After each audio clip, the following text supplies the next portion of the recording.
तीनों प्राणी जिस समय बिकने के लिए चले हैं, सारी प्रजा के लोग रोने लगे, आज रोने लगे हैं। हरिश्चंद्र महाराज धैर्य धारण करने लगे। सुनो, आज से आपकी देखभाल ये ब्राह्मण देव करेंगे। और ध्यान रखना श्रोता बंधु, आज राजधानी से कर्म जिस समय पैर नीचे रखा है, हुआ क्या श्रोता बंधु? आरे छोड़ चले राजधानी और अपनी छोड़ चले भैया।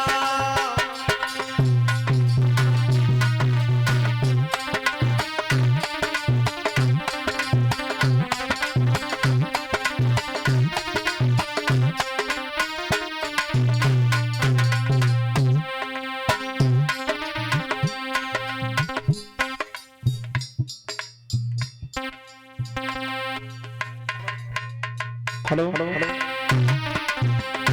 आरे छोड़ चले अपनी छोड़ चले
भैया।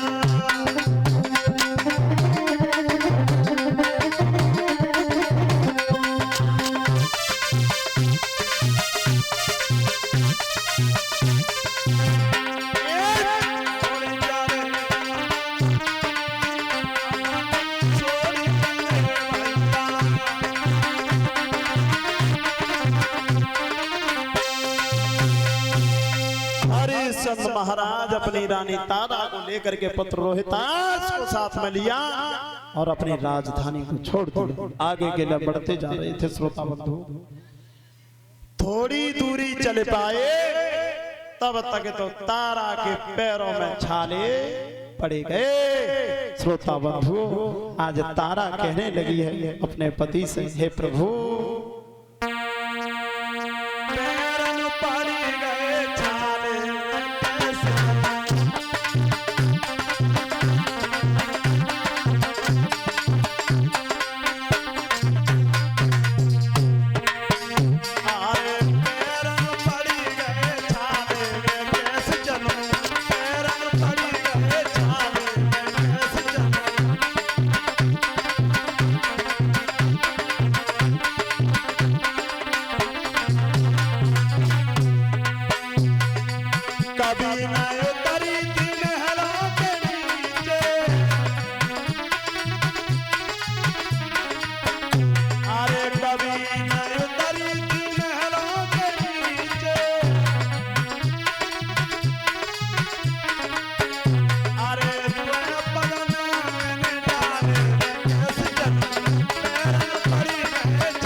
रखना श्रोता बंधु, आज हुआ ये आगे के लिए जिस समय बढ़े हैं रानी तारा पछाड़ खा करके आज धरती पर गिर गई।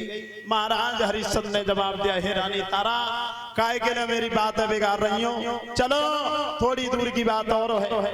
रानी तारा लंगड़ाते हुए आज आगे के लिए बढ़ती जा रही थी। श्रोता बंधु, थोड़ी दूरी चल पाए तब तक रोहितास पछाड़ खा करके धरती पर गिर गए। आवाज बढ़ाओ, ध्यान रखना श्रोता बंधु, जब धरती पर गिराए हैं।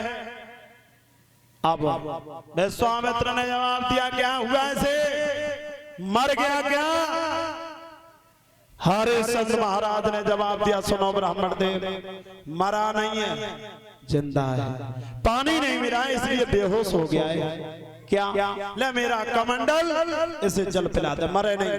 अगर मर जाएगा तो तुम्हारा क्या घाटा है इसमें? घाटा तो मेरा है, 20 बार सोना कम हो जाएगा।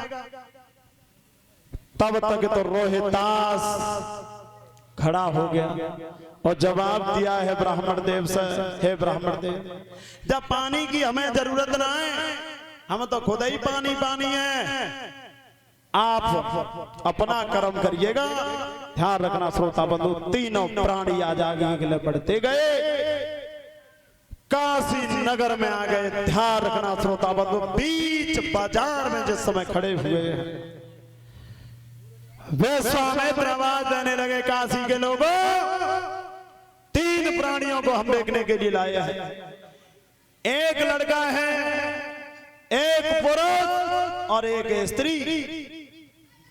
एक लेना चाहते हो 20 बार सोना, 2 लेना चाहते हो 40 बार सोना। अरे सुनते ही रहोगे, कुछ बोलो ना। और सुनो, इनकी उम्र में अंतर है लेकिन कीमत में कोई अंतर नहीं है। श्रोता बंधु, सबसे पहले आज तारा को खरीदने के लिए एक वेश्या चली है। श्रोता बंधु, जब वेश्या आई है, तारा ने जिस समय देखा है वेश्या के रूप को, तो भगवान से प्रार्थना करने लगी, हे प्रभु, अगर मैं जब वेश्याओं के हाथों चली गई तो मेरा धर्म बिगड़ जाएगा। प्रभु, यहाँ तक नाव पार पे डाल दी है तो नेक और पार पे ले आओ। ध्यान रखना श्रोता बंधु, माया की बर्रत तैया ऐसी छूटी कि आज बाप वेश्या घर ही ना मिलो ढूंढे थे। दूसरी बार में कालू मेहतर आया है, जवाब दिया, सुनो, इस पुरुष को हम खरीद लेंगे, ले जाओ। मना किसने की है? 20 बार सोना मंगवाओ। 20 बार सोना कालू मेहतर के यहाँ से आया। श्रोता बंधु, इधर में एक ब्राह्मण देव आए हैं, जवाब दिया, इस लड़के को और इस स्त्री को हम खरीद लेंगे, ले जाओ। 40 बार सोना मंगवाओ। 20 बार सोना मेहतर के घर से मंगाया गया और 40 बार सोना ब्राह्मण के घर से मंगाया गया। श्रोता बंधु, तीनों प्राणी आज जिस समय काशी नगर में बिक गए। जब काशी नगर में बिक गए, आज कालू मेहतर हरिश्चंद्र को लेकर के चले हैं। लेकिन हरिश्चंद्र महाराज ने जवाब दिया है, हे रानी, जाओ, इस दुनिया में हम ही वो पहले इंसान हैं जो अपनी मर्यादा को मैट रहे हैं। इस संसार में कोई भी पति जीते जी अपने पत्नी को नहीं देख सकता है, लेकिन हम ही वो बदनसीब इंसान हैं जो हमारे रहते रहते हमारी पत्नी दूसरे के हाथों बिक गई। श्रोता बंधु, आज तारा को लेकर के ब्राह्मण देव अपने घर आ गए और कालू मेहतर हरिश्चंद्र महाराज को लेकर के आ गए। इधर में धीमे धीमे जैसे समय गुजरा, जैसे सुबह हुआ है, श्रोता बंधु, कालू मेहतर ने हरिश्चंद्र को जगा दिया, हरिश्चंद्र सोते ही रहोगे, 20 बार सोना देके खरीदा है मैंने तुम्हें, क्या करना है महाराज, क्या करना है महाराज? झाड़ू उठाओ और काशी की गलियां साफ करके आओ, जाओ।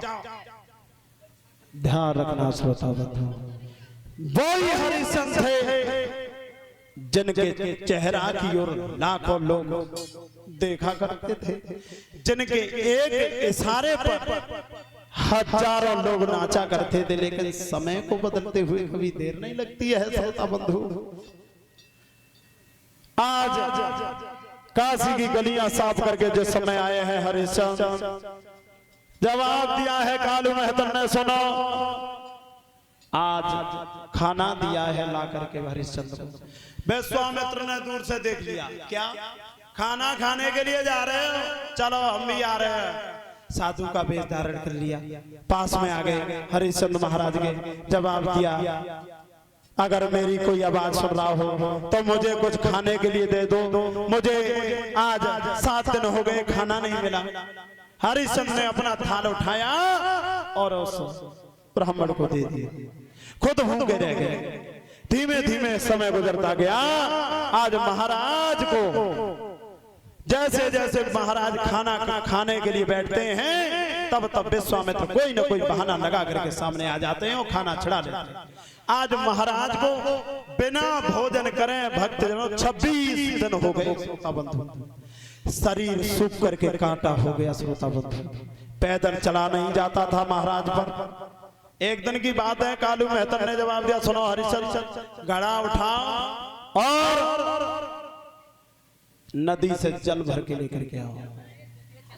ध्यान रखना श्रोता बंधु, आज हरिश्चंद्र और घड़ा को लेकर के जिस समय आए हैं, छोड़ कोई नहीं, जिस समय नदी पर आए हैं, कुछ कवियों ने उस नदी को गंगा की उपमा दे दी है श्रोता बंधु, लेकिन वो गंगा नहीं थी, वो बारड़ी नाम की नदी थी।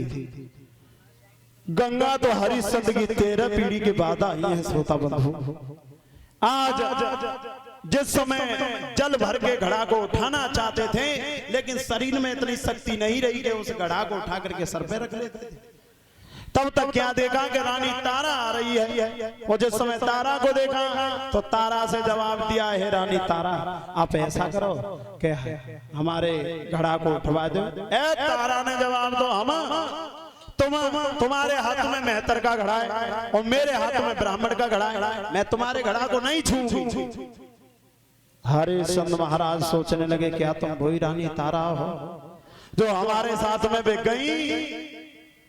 लेकिन श्रोता बंधु, जब तारा ने जवाब दिया, सुनो महाराज, जल के अंदर थोड़ा भीतर घुस जा और जल में तुम्हें कम ताकत लगानी पड़ेगी, और ताकत लगाने के कम ताकत लगे जल का सहारे से घड़ा उठ जाएगा, और उठाने के बाद में चले जाना। यहाँ से आगे की कथा परम आदरणीय गुरुदेव महाराज सिंह के जो शिष्य हैं, हमारे गुरुदेव स्वामी महाभारत सम्राट, जिनका तहलका ऑल यूपी में है, उनके मुखारविंद से सुनेंगे 1-2 लाइन का कीर्तन।